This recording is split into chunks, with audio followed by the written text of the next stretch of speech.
ceasefire in Syria is shattered within hours of coming into effect. Hello and welcome to our weekly look inside Syria. I'm Ghida Fakhry. The temporary truce was brokered by UN and Arab League envoy Lakhdar Brahimi to mark the Muslim holiday of Eid al-Adha. It was hoped that it could serve as a springboard for ending the 19-month-old conflict, but those hopes faded fast. A car bomb exploded in the capital Damascus on Friday morning, and a second went off in front of a church in Deir ez-Zor on Saturday. Activists are also reporting shelling and shooting in Aleppo, the suburbs of Damascus, and Homs. At least 100 people are reported to have been killed since the start of the truce. Stephanie Decker has the latest. Allahu Akbar! This is not what a ceasefire looks like. In the outskirts of the capital, this is said to be the aftermath of an attack by a Syrian jet. It's the second day of what was supposed to be a 4-day truce. Any hope that UN and Arab League envoy Lakhdar Brahimi's ceasefire would hold is gone. But then again, there are very few who believe that this conflict can be suspended even for a few days. Brahimi's mission has always been described as impossible, even by the man himself. And there is no indication that he will succeed where his predecessor Kofi Annan failed. It's been more than 18 months since this conflict began, but little has changed. Any gains the opposition makes on the ground, the regime can reverse just as fast from the air. Often the fighting happens street by street and house by house, destroying with it people's lives. The situation is very, very bad. We're extremely concerned by the humanitarian situation on the ground. Many thousands of people have lost their homes. We were able to deliver assistance, able to deliver some aid. We were able to get to Homs in this last week. As you know, Homs, there's been some very, very heavy fighting there. We were able to deliver some medical supplies there and see for ourselves the extent of the devastation. Each side accuses the other of violating the truce. But what's clear after so many months of fighting is that no one is willing to compromise. For these fighters, President Bashar al-Assad must go, and they will continue fighting until he does. Stephanie Decker, Al Jazeera. Now, to discuss the failed ceasefire in Syria, I'm joined by our three guests. From Amman, Ron Redmond, regional spokesman for the United Nations Refugee Agency, UNHCR. From Washington, D.C., Christopher Swift, adjunct professor of national security studies at Georgetown University. And joining us here in Doha, Saleh Mubarak, a member of the Syrian National Council.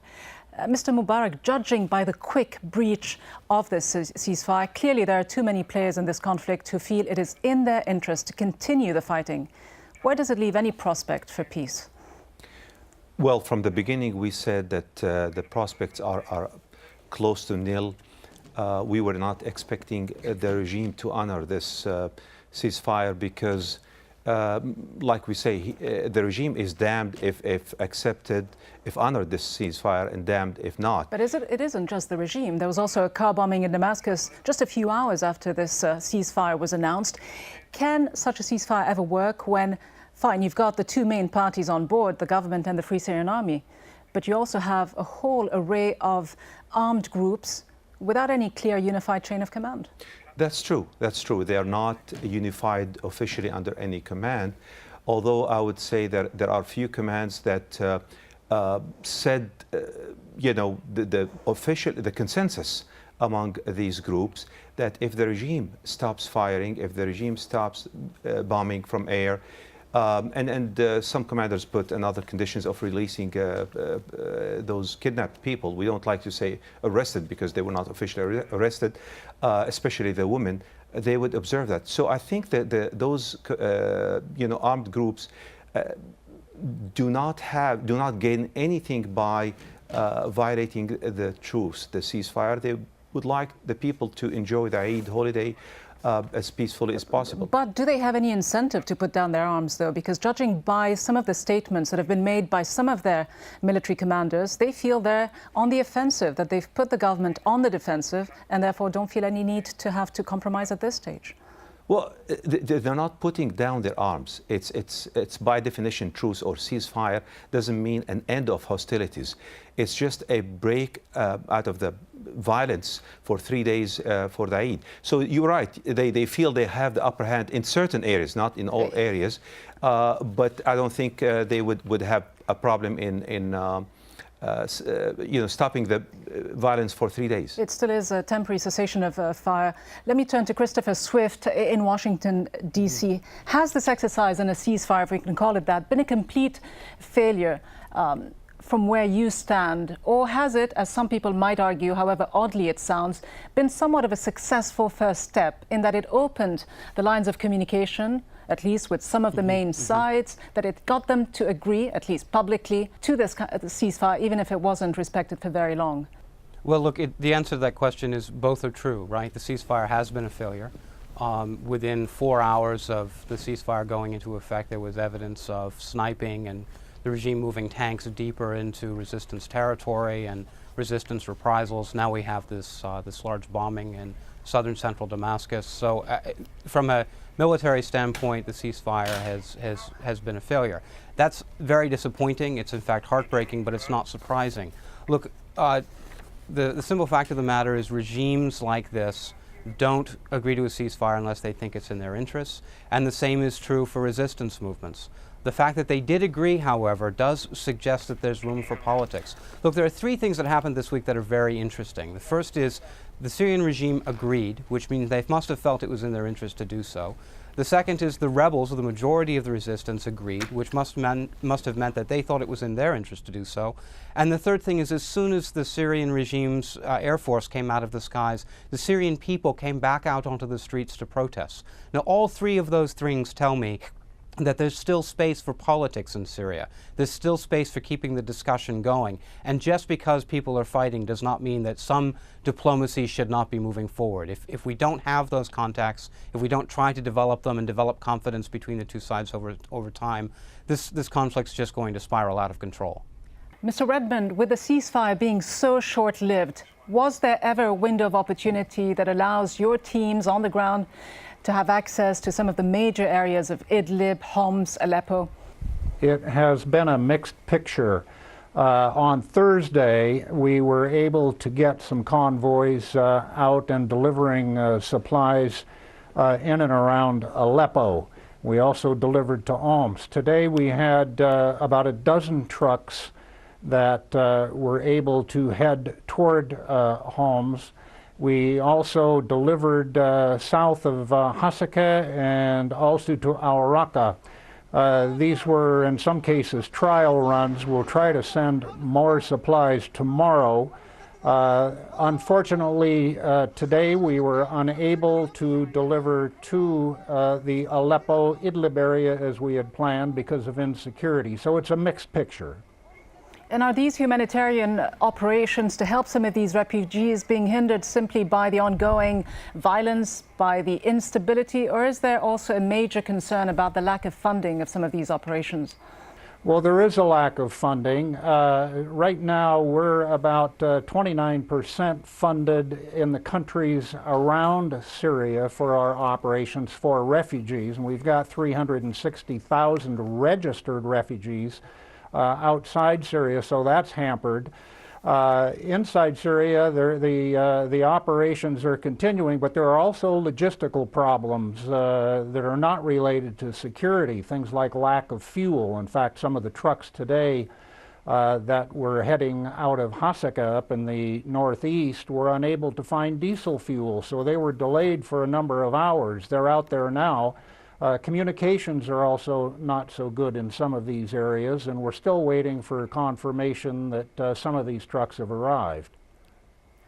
Saleh Mubarak, you heard about the dire situation facing some of these very many refugees inside Syria and those who've been lucky enough, if lucky is the right word, to cross the border onto one of the neighboring countries. In the light of this, where does the Syrian National Council stand when it comes to the kind of solution that is needed? Do you see there as being a military solution as the Free Syrian Army does, or is there a political solution? The Syrian National Council is actually doing a lot of work for the refugees. I know the expectations from some people are a lot more than what we can do, but we are limited in funding, we're limited in power. The solution now, the move to the Syrian National Council, as you know, it's going to have its conference here in Doha on November 4th, between 4th and 7th. What we're trying to do is augment this council and include more members of the opposition who were not originally in this SNC. And the objective is to have a consolidated opposition that will result, hopefully, in a government, in temporary government for the Syria that will represent officially the Syrian people and will get the recognition of the countries around the world. But why is it taking you so long, though? Where is the political opposition? Because many people would argue the only real player is the Free Syrian Army. You've had a common goal, common purpose now for close to 19 months to bring down this government, and still you don't seem to have been able to dovetail your position, to coalesce and form a united front. What will it take? Well, there is exaggeration on one side in how the opposition is not united. We are united in the goal, which is to get rid of this regime with all its symbols. However, this is revolution. This is not a coup d'etat. This is wasn't planned. So, and this SNC, by the way, is only 13 months old. Is not the revolution is 19 or 20 months old, but the SNC was established in September of last year. But what happens, though, beyond bringing down this regime? What happens if and when the Assad government does fall? Because some of your major backers, some of the Europeans, the United States, have serious concern about what happens next, whether or not there could be that modicum of unity that will allow you to govern when and if that happens. Well, there is an agreement among all parties that future Syria will be a free country with democracy, where all people will be, allowed to vote and choose their system. So when we have a discussion on whether it's going to be secular, whether it's going to be Islamic or this, we don't like to entertain this discussion because we said who we are to decide on behalf of 23 million Syrians. It's going to be decided in the ballot boxes. And furthermore, I would tell you, the Syrian people are the farthest from all other nations from extreme views. So I think the future government would be very much mainstream, a mixture, a coalition, if you will. There is no dominant party, I can tell you for sure. But there are already extreme views on there, Christopher Swift, in Syria, among some of these armed factions. And I know you've done quite a bit of research on these types of groups over the last few years. The Free Syrian Army leadership admits it doesn't control all the rebel units fighting the government.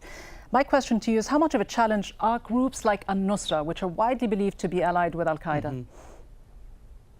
Well, look, this is a civil war, and a civil war is very different from a conventional war between two countries or two large armies. A civil war, this particular one, is being fought by the regime against the population, and it's also being fought by the resistance up from within the population. And as a result, it's going to be very complicated. It's probably going to take a very long time, and it's likely to be very nasty. The other consequence of this type of conflict is that spoilers or extremists have the ability to have more influence by being willing to use more types of terrorist violence or violence against civilians, be it to provoke people on one side or the other, be it to sustain the conflict because they see it as serving their interests.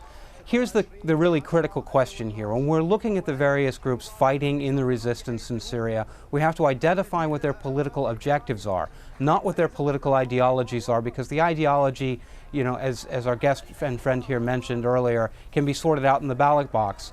But the political interests are really fundamental here. If people are focused on removing the Assad regime and establishing an alternative to it, that's one set of objectives. But if people are interested in using Syria as a base for promoting extremism and maintaining a degree of anarchy in Syria, then that's a completely different set of objectives. And the resistance has got to be very, very clear in their mind about who they're going to collaborate with and who they're going to isolate.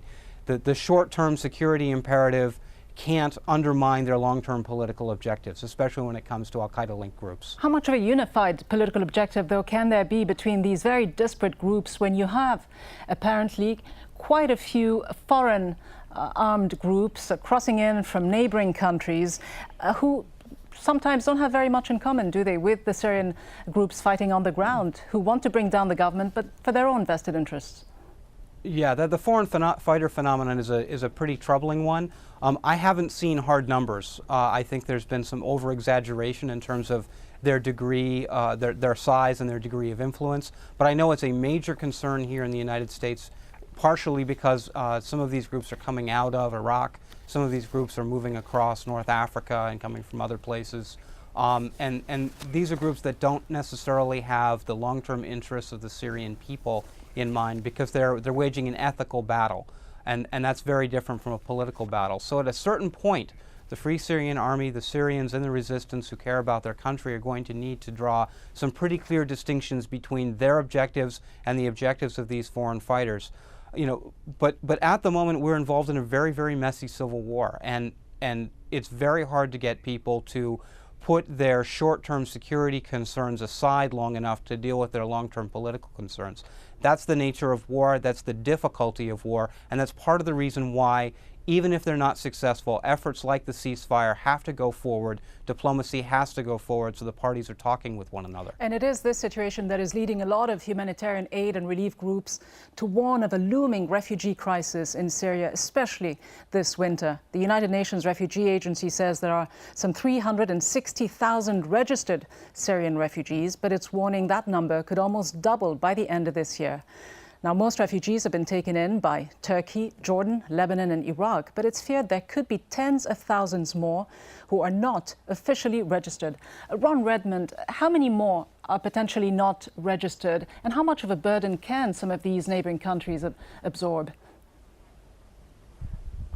Well, the numbers, you can double the number of registered, and you'll probably be in the region, particularly since last week the Egyptian Foreign Ministry announced that they estimate they've got some 150,000 Syrians in Egypt.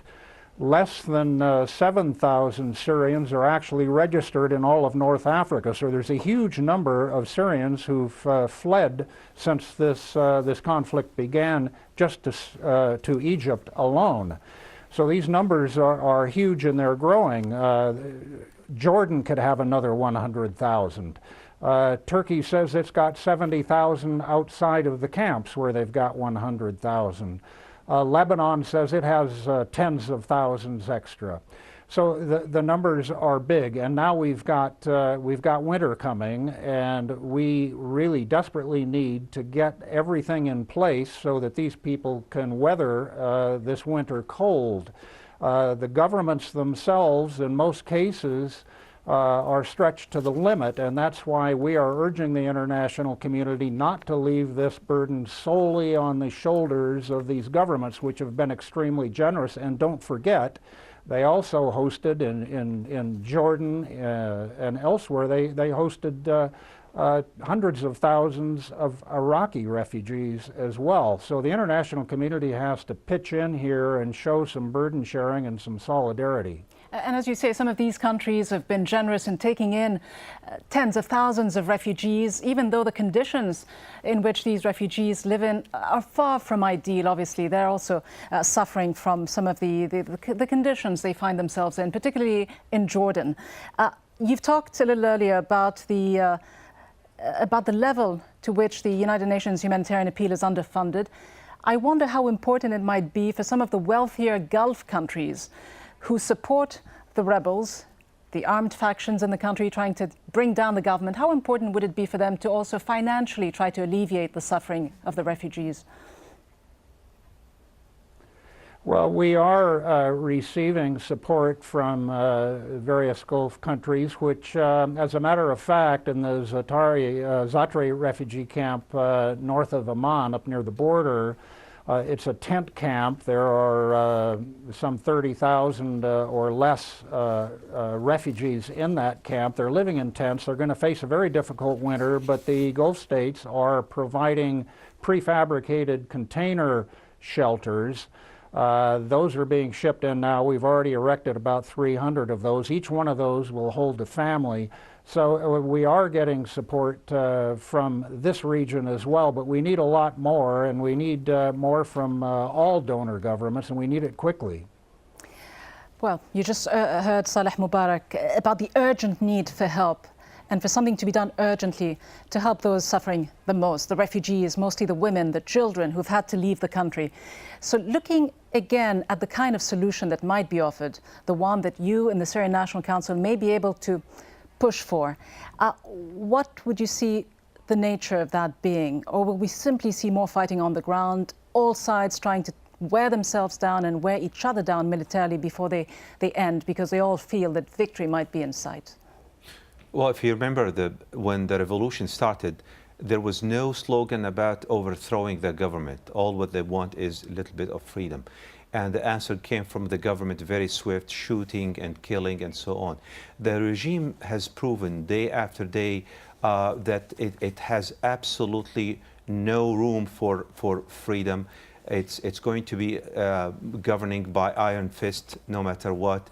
So the regime did not give any space. Now I think after all these 40,000 plus killed and all the suffering, it would be a shame to accept any compromise that will allow the regime or any of its elements to stay.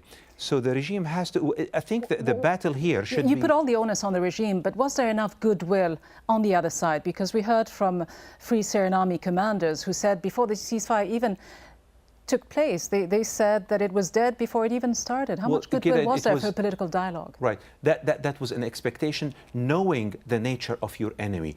And I want to go back a little bit, and I agree with the assessment of the gentleman from Washington completely, and I want to add something to it, that I would blame the West, and in particular the US, for allowing us to reach that point when for 5-6 months there was no armed resistance at all. It was peaceful from the people, but not peaceful from the regime. And then the Free Syrian Army started forming.